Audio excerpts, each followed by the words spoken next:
A very good morning to you. How you doing? Yeah, it's Thursday. It's Inspirational Thursday right here on Life and Style. I'm Mwikali, an amazing show lined up for you. Remember, we have a new segment that we having fun with it. It's called Restaurant of the Week. And like every other Thursday, kila kitu kwangi the same. So today we spruce things a bit. And we're not going to start with Motivate today. I know you're used to that. We're going to start with Innovate. Tech with Tendai. That's how I call it. Tendai, mambo vipi? You know, it's weird when I don't see things that I don't know. I know an extension, I know a charger, I know a phone. Another phone. Yeah, so what's going on? Like, there's nothing much futuristic looking. Yeah. Well, I mean, let's start from the basics. Okay. Technology. Everything runs on energy, right? Now, the only one problem things that run on energy is it can be exhausted. Yes. Is that correct? That's true. Yeah. So what interesting I managed to stumble upon is something that actually allows you to go the extra mile. Before I even get that far, here we have a normal charger, right? Yes. There's nothing special about this one. And the only thing that we've developed in terms of technology, in terms of battery life, in the entire history of battery, is making things charge faster. Yes. So like you find, I've got a Infinix Note 2, and this phone charges in like 2 hours, which is bam, fast, right? But imagine if you take it a step further. What happens if you don't have any power? Are you going to say that you're doomed? That's it. Like, if I don't have power, I can't be on phone. You can't That's be on the phone. Yeah. Trust me, I had the same imagination or thought as well until I realized that there's a gadget out there that allows you to literally charge your phone, wait for it, using fire. Yes, fire. We're going back now.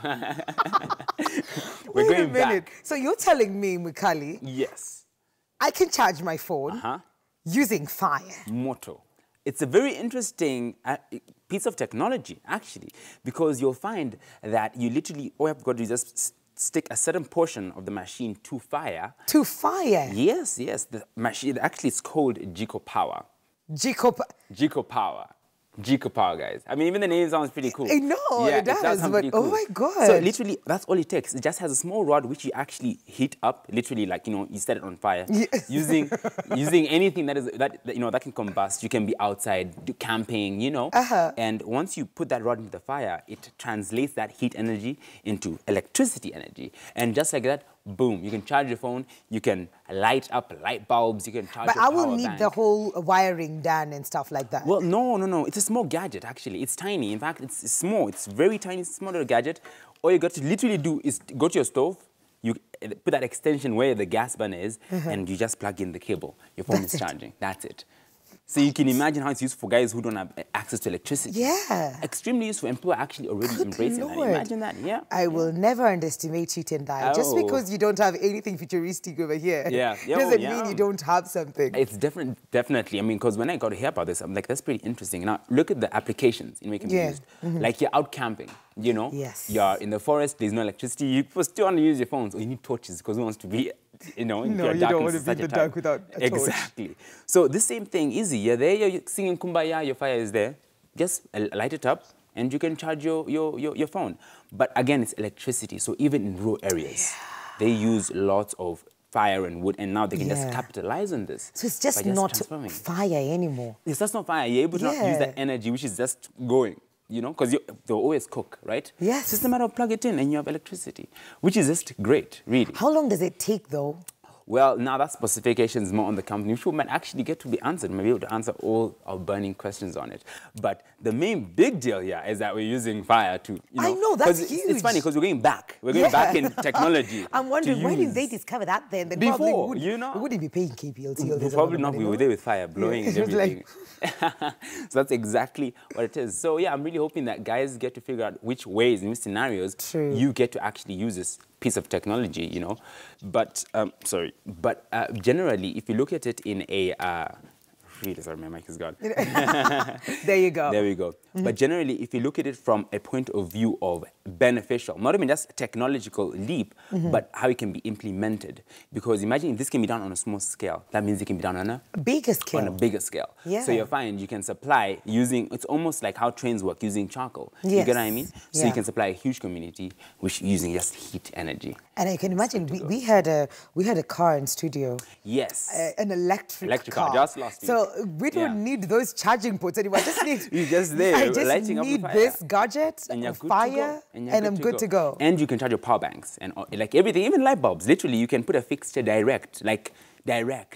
So it just doesn't power your phone. Anything that needs. You know what this does to solar energy? Oh yeah, it does give it a run for its money. Yes, it does. But I think what's really good is that we get to know that there's more than one way of getting clean energy. You see, true. We're not bound to using and things that are not good for the environment to actually get access to power. Get access to power. Yeah. So, like I was saying, with such a leap, you can be able to do much more than we can traditionally do with clean energy, and you feel consciously free. You're not spoiling the environment. Really good. But then when you think about fire, what do you think about trees? And then you have to cut. But yeah, that's also the process. But hey, the other people, you get oil from the earth and causes war, so it's much more worse. It's much more worse. Yeah, but other than that, this week we got a little surprise. Yeah, we're taking a little twist of a flair. Similar to what we did last week. We're going out and we'll check out something that's pretty interesting. It's actually a surprise. I hope you actually like it, because I know you've not seen it yet. No, I haven't. So actually, here it is. You're gonna get a chance to see what we got to do. I won't spoil much about it, but just check it out and tell us what you think. All right.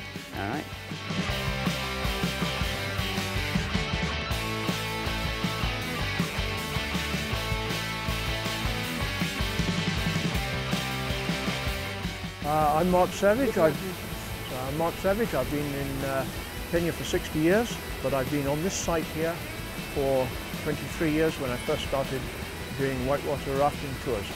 I set this facility up, the whitewater rafting tours, 23 years ago now. It was in addition to what I was previously doing, which was mountain climbing and that sort of thing. First of all, the Kenya Power and Lighting Company quoted me 1.2 million shillings back in 1998 to put in power. So that's three-phase power from the village of Riandira, which is about 1.5 kilometers away from here. And I thought that was an absolutely exorbitant amount of money to have to pay. So I started using a generator. Generators need a lot of maintenance. They need a lot of fuel, and that was uneconomical. So about 8 years down the line, I was looking at rapids, and I'd been out to Kiamberi or Kindaruma with a group, and they were producing hydroelectric. And I decided there and then that hydroelectric electricity was the way to go, and perhaps I could make my own, even though I had a very small head of water to work upon.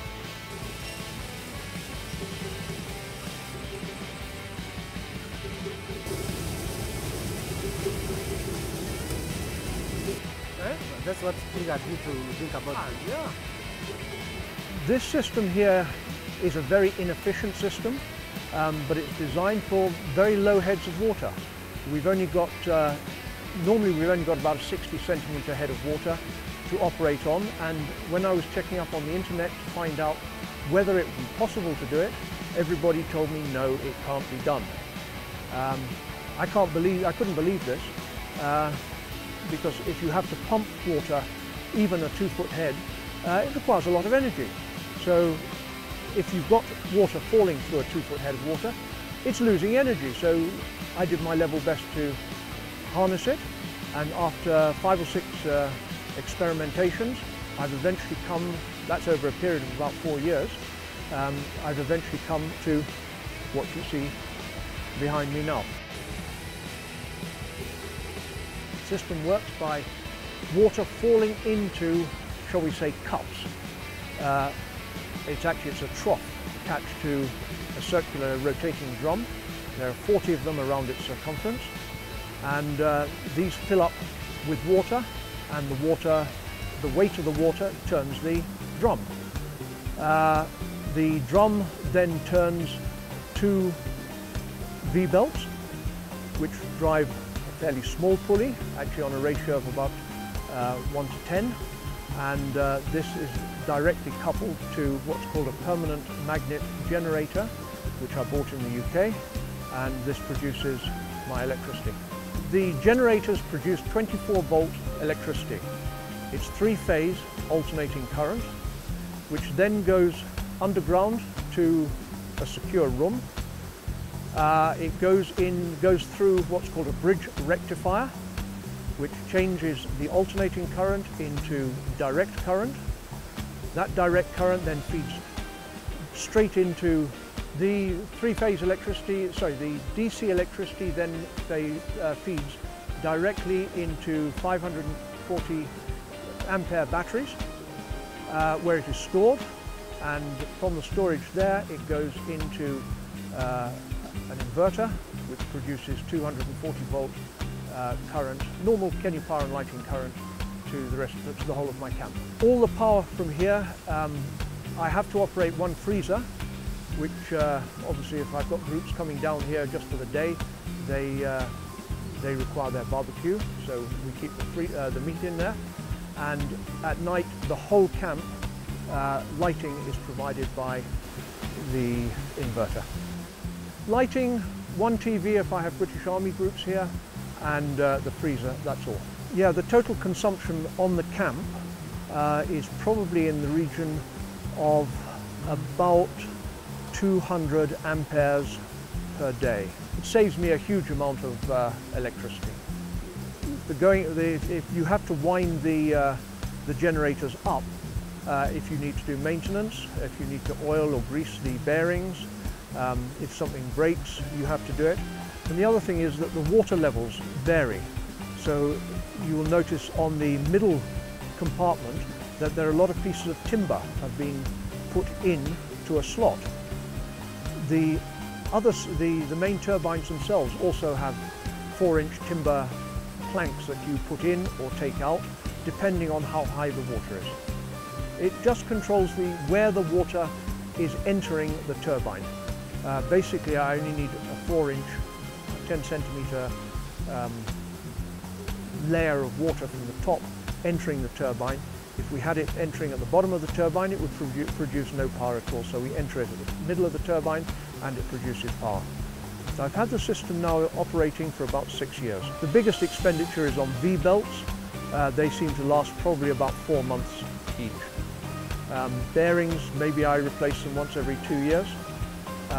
There are other things. You get a big log come down the river, gets jammed inside there, it bends the metal. That happens once a year or so, but it's not a major thing.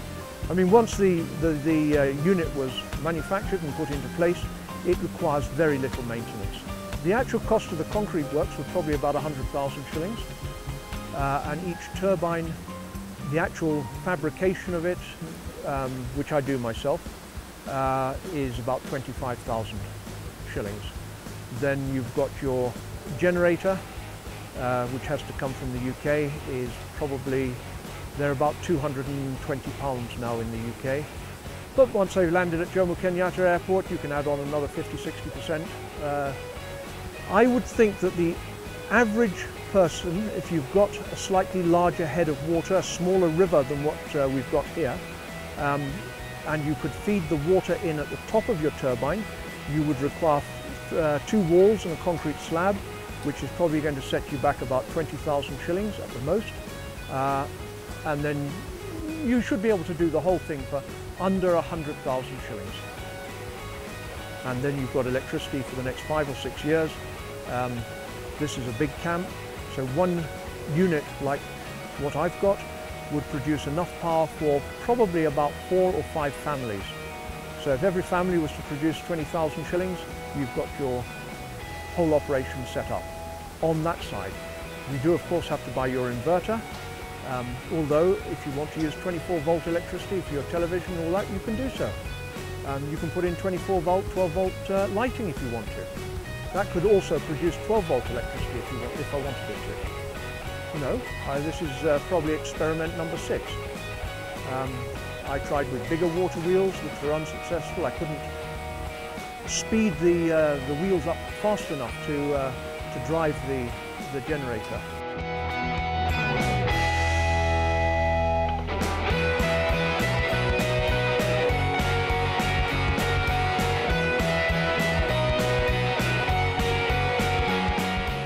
Well, well, well. This is how you start your Thursday morning. Today, you've not told me how it feels to start the show with me. Well, you come in way that's later. very true. I mean, I'm here even when the birds are still singing brightly in the morning. You know, it's pretty great to actually be. Maybe we should settle a bit. Yeah, you should just settle here. Settle, yeah, the first bit of the show. The first bit of the show. Huh? It's great. It's great. All right, I'm going to be thinking about what we've just seen and the fire. That is very fascinating. Don't go too far. We'll take a very short commercial break. What I want to say, because this talk is supposed to be motivational. Tafadhali. It does not matter where you start, and where you're going is what matters.